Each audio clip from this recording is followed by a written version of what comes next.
जय जय श्री राधेश्याम। साधु जी सीताराम सीताराम। प्रेम से बोलो राधे श्याम। राधेश्याम। जिन परिवारों से ये दान आया है, परब्रह्म परमात्मा से प्रार्थना करते हैं कि उनके यहाँ दिन दूनी रात चौगुनी उन्नति हो। व्यासपीठ से साधुवाद धन्यवाद है। दान के ऊपर एक प्रसंग याद आ गया। एक हमारा चेला था और चेला का नाम था क्या? चंगीलाल। सबको याद हो गया नाम तो उसका। एक बार हमारा चेला चंगीलाल एक प्रोग्राम के अंदर गया, भागवत कथा आदि हो रही थी, तो वहां सब दान दे रहे थे। चंगीलाल के मन में भी उमंग हुई कि मैं भी दान कर दूं। चंगीलाल ने 1 लाख का चेक काटा और जाकर के जो दान लिख रहा था कोषाध्यक्ष उसको दे दिया और कहा कि मेरी तरफ से ये गुप्त दान है, नाम मत बताना। 1 लाख का जब दान आया, जो कोषाध्यक्ष था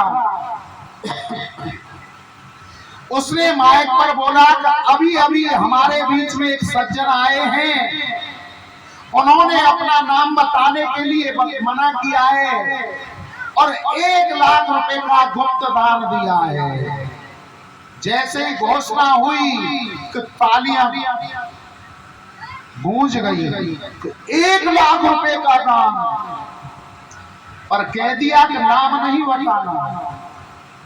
मुश्किल से 10 मिनट नहीं हुई होंगे, वो चंगीलाल उठ करके फिर दोबारा से गया और जाकर के कहने लगा कि नाम मत बताना, पर ये जरूर कह देना कि वो व्यक्ति अभी भी इस पांडाल के अंदर बैठे हुए और पीछे से 3रे नंबर की रो में 8वें नंबर की कुर्सी पर बैठे हुए।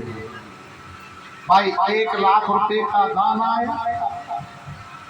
कोषाध्यक्ष खड़ा हुआ, माइक लिया और जाकर के कहने लगा कि जिन व्यक्तियों ने 1 लाख रुपए का दान दिया था, गुप्त दान, उन्होंने अपना नाम बताने के लिए मना किया है, परंतु वो हमारे बीच में बैठे हुए पिछले से 3रे नंबर की पंक्ति में है और 8वें नंबर की कुर्सी पर बैठे। लोगों ने फिर ताली बजा दी। 15 मिनट पीछे फिर चंगीलाल खड़ा हुआ और फिर कोषाध्यक्ष के पास जाकर के कहना लगा कि देखो नाम मत बताना, परंतु ये जरूर बता देना कि जिन्होंने 1 लाख रुपए का दान दिया है उन्होंने पीली शर्ट पहन रखी है। कोषाध्यक्ष का दिमाग खराब बेचारे का, पर करे क्या? खड़ा हुआ और जाकर के माइक पे कहने लगा कि जिन्होंने 1 लाख रुपए का गुप्त दान दिया था, नाम बताने के लिए मना किया है, वो हम सब के बीच में बैठे हुए और उन्होंने पीली शर्ट पहनी हुई है। लोगों ने फिर ताली बजा दी। कोई बात नहीं, क्या कर दिया भैया ला? अरे तुम तो डरा दिए। वाह, चलो चलो, ठीक ठीक ठीक, हम कल को समझ रहे हो।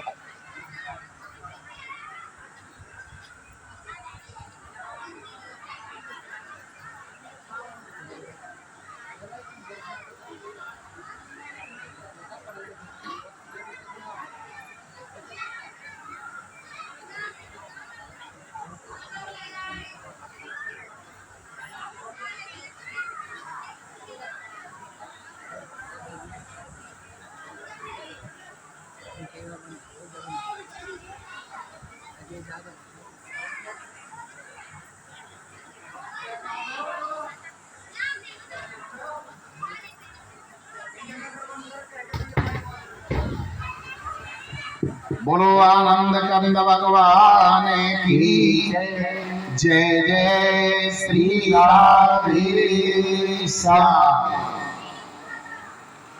उसने कहा कि भैया नाम मत बताना, पर कह देना वो व्यक्ति अभी इस सभा में बैठा हुआ है और पीले रंग की शर्ट पहन रखी है। कोषाध्यक्ष उठ करके गया और माइक पर जाकर के कहने लगा कि भैया जिसने 1 लाख रुपए का गुप्त दान दिया है नाम बताने को मना की है, और वो इसी सभा के अंदर बैठा हुआ है और उसने पीली शर्ट पहन रखी है। पब्लिक ने फिर तालियां बजा दी। कोई बात नहीं, शाम को कथा हो गई, आरती हो गई। शाम को जब देखा गया कि आज दान कितना आया, टोटल करा गया, उस चेक को भी लिया गया जो चंगी लाल ने दिया था, 1 लाख था। कमेटी के सदस्यों ने देखा उसमें 1 लाख रुपया तो भरा हुआ है, पर उसमें साइन नहीं थे, नाम नहीं था। कमेटी के 10-5 लोग इकट्ठे होकर के चंगी लाल के घर गए और कहने लगे, चंगी लाल, बोले हाँ जी, कल कथा में तुम्हें 1 लाख रुपए का दान दे करके आए थे, चेक में तुम्हारा 1 लाख रुपया तो भर रहा है, पर उस पर साइन नहीं किए, तुमने नाम नहीं लिखा है। बोले साइन कर देंगे, नाम लिख देंगे तो फिर गुप्त दान कहाँ रहेगा? गुप्त दान तो गुप्त दान है, अगर साइन कर दिए, नाम भर दिए तो फिर नाम का पता चल जाएगा। तो ऐसा भी गुप्त दान मत करना। तन पवित्र सेवा की है, धन पवित्र कर दान, मन पवित्र हरि भजन सो त्रिविध होत कल्याण। जो हमारा शरीर है वो किससे पवित्र होगा? बड़ों की सेवा करने से, साधु संत माता पिता गुरु आदि की सेवा करने से। धन पवित्र होता है उसमें से जब हम दान करते रहते हैं। और मन पवित्र कब होता है? जब हम परमात्मा का कीर्तन कथा नाम जप करते हैं तो मन पवित्र होता है। जब इन 3 कार्यों को किया जाता है त्रिविध होत कल्याण, उनका तीनों लोकों में कल्याण होता है। और आप कितने बड़े सौभाग्यशाली हो। देखो त्यागी बाबा की पुण्य तिथि पर तन भी पवित्र हो रहा है तुम्हारा, एक दूसरे की सेवा कर रहे हो, कभी जल ला करके पिला रहे हो, कभी पंखा से हवा कर रहे हो, तन पवित्र हो रहा है।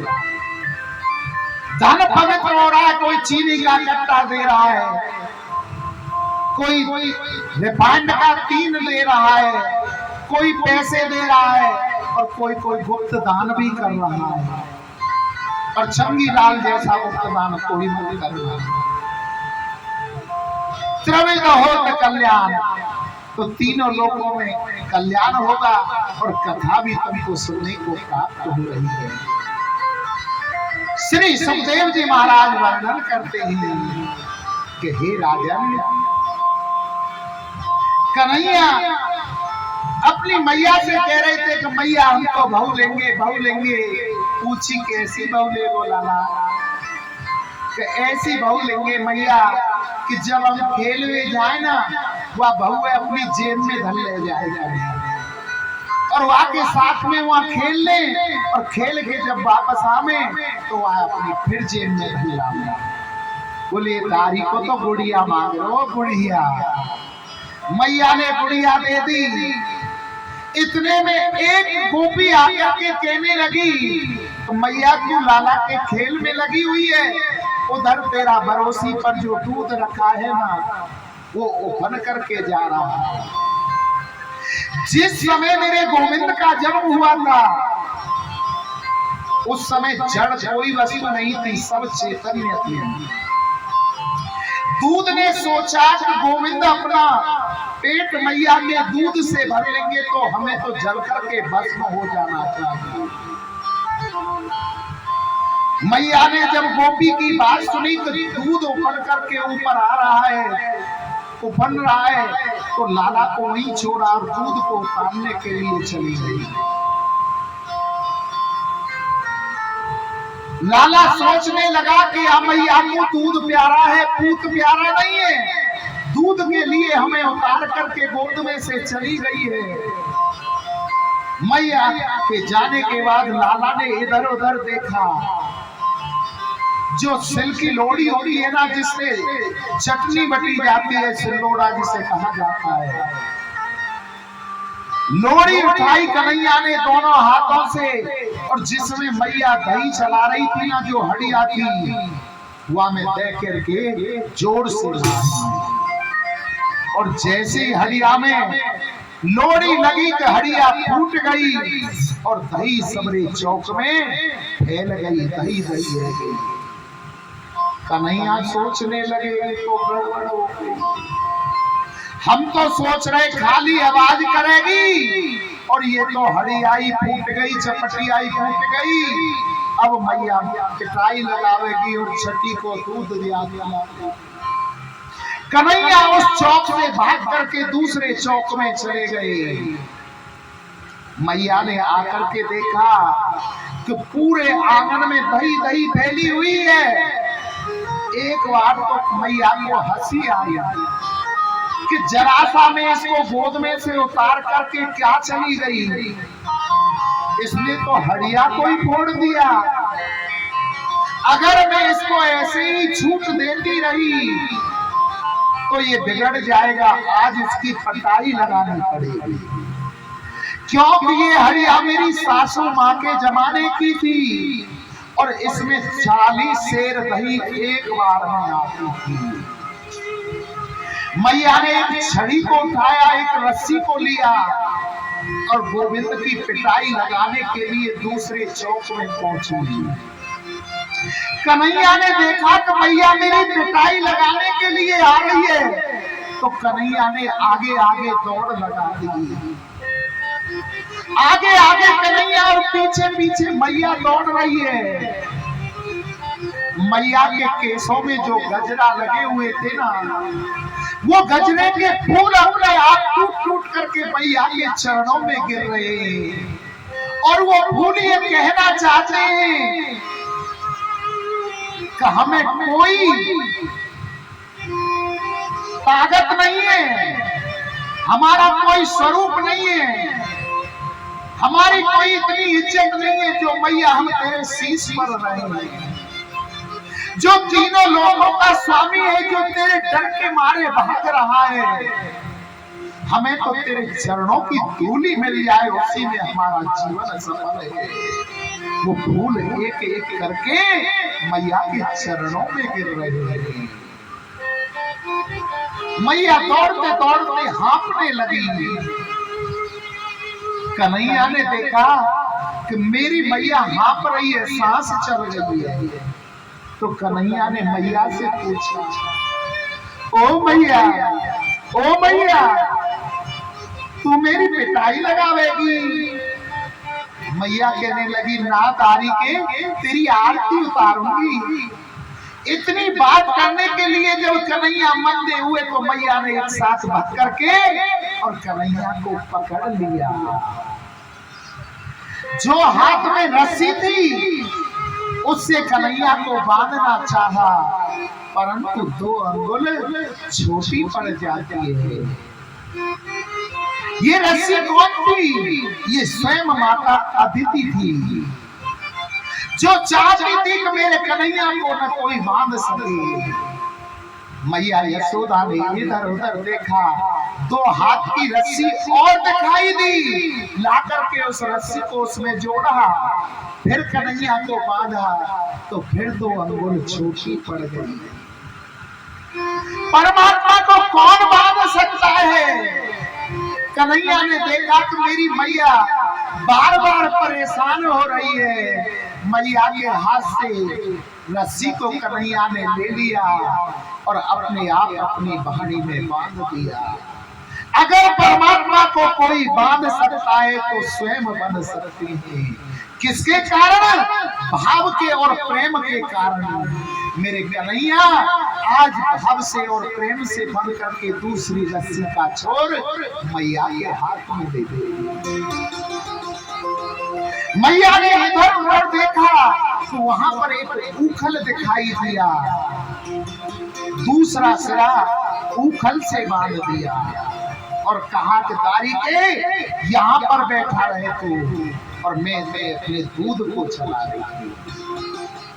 मैया छोड़कर दूध के लिए चल दी और कन्हैया ने देखा कि मैया चली गई तो कन्हैया भी घुटमन घुटमन चलने लगी। नंद बाबा के द्वार पर दो वृक्ष थे जिनका नाम था यमला अर्जुन, जो कुबेर के पुत्र के श्राप के कारण वहां लगे हुए थे। कन्हैया उन दोनों वृक्षों के बीच से निकल गए और जब घुटमन घुटमन जा रहे थे तो दूसरे छोर पर क्या बना हुआ था? उखल। उखल लुढ़क लुढ़क करके आ रहा। दोनों वृक्षों के बीच से कन्हैया निकल गए, उखल आकर के अटक जाता है।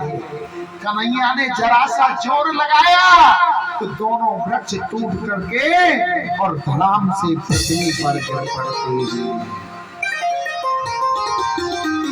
इतना भारी शब्द हुआ, इतना भारी शब्द हुआ, पूरे गोकुल के अंदर सुन गया। सारे ब्रजवासी दौड़े दौड़े नंद बाबा के यहाँ आए, कन्हैया को गोदी में उठाया और ब्रजवासी कहने लगे, हे नंद बाबा, जिस दिन से हमारे कन्हैया ने गोपाल ने जन्म लिया है उसी दिन से कोई न कोई आपत्ति संकट हमारे लाला के जीवन पर आता है। क्यों नहीं हम इस नगर को छोड़ दें और कहीं और चलें? नंद बाबा कहने लगे, कहां चलें? तो नंद बाबा के जो छोटे भाई थे गणानंद कहने लगे, वनम वृंदावनम नाम पश्यम नवनाकाननम गोप गोपी गवासेम्यम पुण्यात्र वितरण विरूतः। कि यहाँ पास में एक वृंदा कहते हैं, तुलसी, तुलसी का वन है जिसका नाम है वृंदावन। हम उस वृंदावन को चलते हैं और उस वृंदावन की क्या खासियत है? वृंदावनम गोवर्धनम यमुना पुलिनानिचे वीक्षस्यामि द्वैता प्रीति राम माधव योरपत। ऐसा पवित्र वृंदावन है, उसके पास में ही गोवर्धन है। यमुना जैसे यहाँ बह रही है गोकुल में, ऐसे ही वृंदावन के पास में बहती है। इसलिए हमें वृंदावन चाहिए। जो 85 चौकों का महल था नंद बाबा का, आज अपने लाला की खुशियों के लिए उन्होंने उस महल का परित्याग कर दिया। ब्रजवासियों ने अपना सर्वस्व अपनी बैलगाड़ियों में रख दिया, अपने घरों को छोड़ दिया। किसके कारण?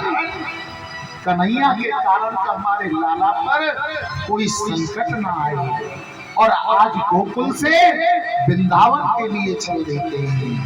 हम भी अपने इस कथा के माध्यम से आज फिरोजपुर गांव से वृंदावन के नैया चलेंगे और वृंदावन जाऊंगी सखी, वृंदावन जाऊंगी तो मेरा रहती सखिया, वृंदावन जाऊंगी।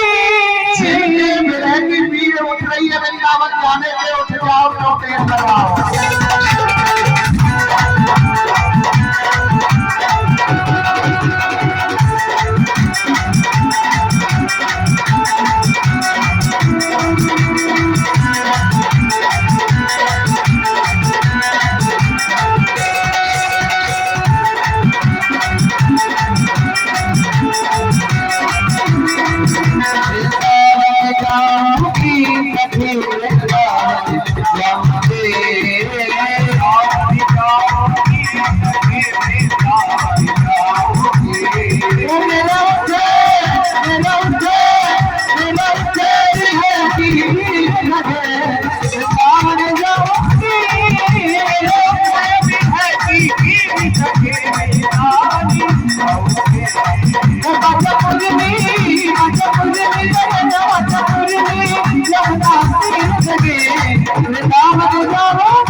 Thank you.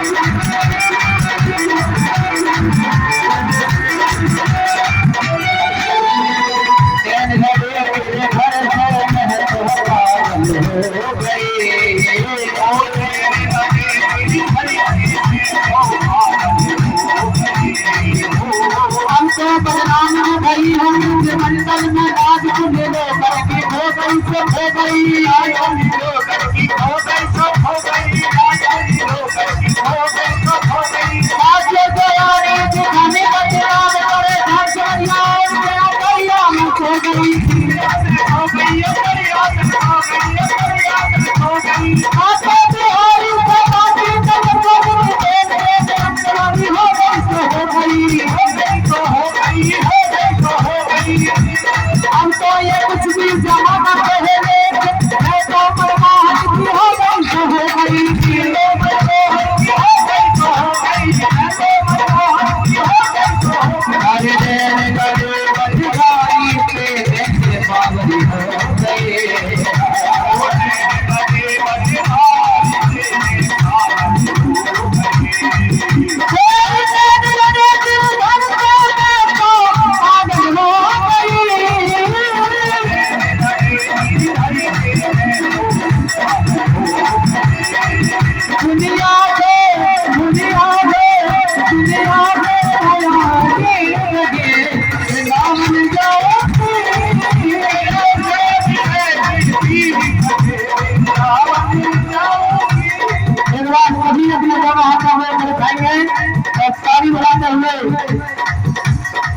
फिरोजपुर वाले हो ये फिरोजपुर वृंदावन नजर आना चाहिए और वृंदावन ऐसा ना हो जैसे तुम बैठे हो जैसे हम मेहनत कर रहे हैं तो आपको भी करनी पड़ेगी ताली बजाते हुए ये फिरोजपुर की जमीन ये मंदिर ये बंगला वृंदावन में बैठे हो यहाँ के कण कण से राधे राधे करना चाहिए दोनों हाथ ऊपर उठा कर ताली बजाते हुए बोलना है राधे राधे राधे राधे राधे राधे